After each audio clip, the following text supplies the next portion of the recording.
రోజు గోస ఉచ్చుకుంటున్నావు. ఇయ్యాలన్నా మంచి వార్త పట్టుకరా అని చెప్తే సరే అన్నాడు. ఇదివరదాకా పత్తకలేడు మన రాయేష్ గాడు. అంతగానం ఏం రాచకార్యం ఎలగబెడుతున్నాడో మరి. అయ్యో బండ్లే పెట్రోల్ అయిపోయిందారా?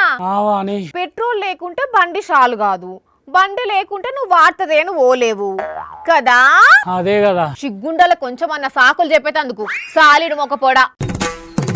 ఆఫీస్లకెంచి నువ్వు బండి నడుపుకుంటే ఓంగ నేను జూలేదు అనుకుంటున్నావా?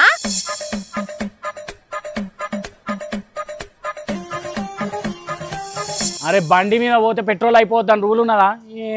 సగం దూరం మొగనే అయిపోయింది. ఎంతసేపు ఎట్లా పనెగ్గొడదామనే చూస్తావురా నువ్వు. ఒక్కనాడన్నా ఇగో పలానా వార్త తెచ్చినవాని గరం గరంలో ఎయ్యని తెచ్చినవాని ముఖానికి. అరే నిజం అంటే మన పక్క రోడ్ల బంక్ ఉన్నదా? అవి ఆడదాకా పోయినా కరెక్ట్ గా కథం బండి ఆగింది. అబద్ధం చెప్తే అతికినట్టు ఉండాలి. బంకు దాకా పోయినాక ఆగిపోతే ఇంకేంది మరి? ఆన్నే పెట్రోల్ కొట్టించుకొని వస్తే కదా. కొట్టిద్దామని పోయిన తల్లి కానీ వాళ్ళు కొట్టనన్నారు.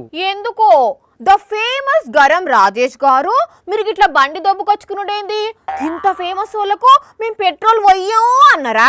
నా బండికి ఇన్సూరెన్స్ లేదని పెట్రోల్ పొయ్యము అన్నారు. ఎవరన్నా పైసలు లేకుంటే పెట్రోల్ పోయమంటారు గాని ఇన్సూరెన్స్ లేకుంటే పోయమంటారా? ఎవరికి చెప్తున్నావు నువ్వు కహానీలు అన్ని? అరే ఏది చెప్పినా నమ్మవా నువ్వు? సుప్రీంకోర్టు ఆర్డర్ అట అది. ఇప్పటి నుంచి ఎవ్వరికే గానీ ఇన్సూరెన్స్ లేని వాళ్ళకు బండి అయినా కార్ అయినా ఏ వెహికల్ అయినా పెట్రోల్ డీజిల్ పోయారట. అవునా? మొత్తం మన దేశంలో 30 కోట్ల వెహికల్స్ ఉంటే అందులో 56% వెహికల్స్ అంటే 17 కోట్ల వెహికల్స్ ఇన్సూరెన్స్ లేకుండానే నడుపుతున్నారట. అందుకే ఇప్పటి సంధి ఇన్సూరెన్స్ లేని వెహికల్స్ కి పెట్రోల్ డీజిల్ పోయమని చెప్పి ఒక పైలట్ ప్రాజెక్టు చేయండి అని చెప్పిందట కోర్టు. అమ్మా, అంటే ఇన్సూరెన్స్ లేని బండ్లకు పెట్రోల్ పోయరా? ఇక ఇప్పటికైతే పైలట్ ప్రాజెక్టే నడుస్తున్నది. కానీ రేపట్ల ఖచ్చితంగా ఇన్సూరెన్స్ ఉంటేనే పెట్రోల్ పోసేటట్టు డీజిల్ పోసేటట్టు రూల్ తీసుకొస్తారట. మళ్ళా దొరికినవరా బిడ్డ, పైలట్ ప్రాజెక్టే అనబడుతుంది. ఇక నీకు పెట్రోల్ ఎందుకు పోయలే వాళ్ళు?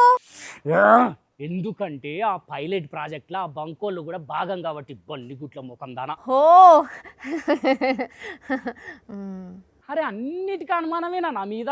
అయినా అది అయ్యే పనే అంటావా? అసలు ఒక 100 రూపాయల పెట్రోల్ కోసం పోయినోళ్ళు బంకులకు పోయి ఇన్సూరెన్స్ చెక్ చేయించుకొని పెట్రోల్ కొట్టించుకోవాలంటే ఒక్కొక్క బండికి ఎంతసేపు పట్టాలే? అందుకే బంకులకు అట్లా ఏదన్నా వెహికల్ పోగానే టక్కున ఇన్సూరెన్స్ ఉన్నదా లేదా తెలిసిపోయేటట్టు ఏదైనా ఉపాయం చేయమని చెప్పిందట సుప్రీంకోర్టు. ఎంత ఉపాయం చేసినా బంకులకు వచ్చి తెలుసుకున్నాడు తిప్పలే కదా. అందుకే ఈ నడుమ హైవేల మీద రోడ్ల మీద ఆటోమేటిక్ రికగ్నైజేషన్ కెమెరాలు పెడుతున్నారు కదా. అగో ఆ కెమెరాలల్లా నెంబర్ ప్లేట్ కనిపించగానే ఇన్సూరెన్స్ వివరాలన్నీ డిటెక్ట్ అయ్యేటట్టు ఒక ఉపాయం చేస్తున్నారట. అంటే ఇప్పటి నుంచి రోడ్ల మీద పోయేటప్పుడు ఆ కెమెరాలు చేయంగా ఇన్సూరెన్స్ లేకున్నా కూడా టక్కున ఫోటో తీసి చెలానేస్తారన్నట్టు. ఓ అయితే ఒక పని చేయి నువ్వు. ఏందది? కెమెరాలు వీక్ రావాలనా? కాదు, ఆ బండిని అట్లనే వెనకకు దొబ్బుకుంటా మళ్ళా బంకు కాడికో పోయి ఇదే ముచ్చట మీద నీ లెక్కనే పెట్రోల్ కొట్టించుకుందామని బంకుకొచ్చి ఇన్సూరెన్స్ లేక పోసుకోలేని వాళ్ళ కాంచి బయటలో తీసుకొని రా. ఎటు చేసి వార్త తీసుకురావాలి కదా నీకు. చెయ్యి దానికి ఈ బండే దొబ్బుకుంటా పోవడేందుకు? ఇది లోపల పెట్టి వేరేటోళ్ళ బండి అడుక్కొని పోయి తీసుకొస్తుంది పబ్లిక్. మరిగా రేపట్ల ఇదే నో ఇన్సూరెన్స్ నో పెట్రోల్ అని రూల్ వచ్చి పెట్రోల్ లేక గోస పడే బదులు మొదలే ఆ ఇన్సూరెన్స్ ఏదో చేయించుకుంటే నయం వల్ల ఇన్సూరెన్స్ ఉంటే మనకే మంచిది కదా ఎంతైనా. ఏమంటారు?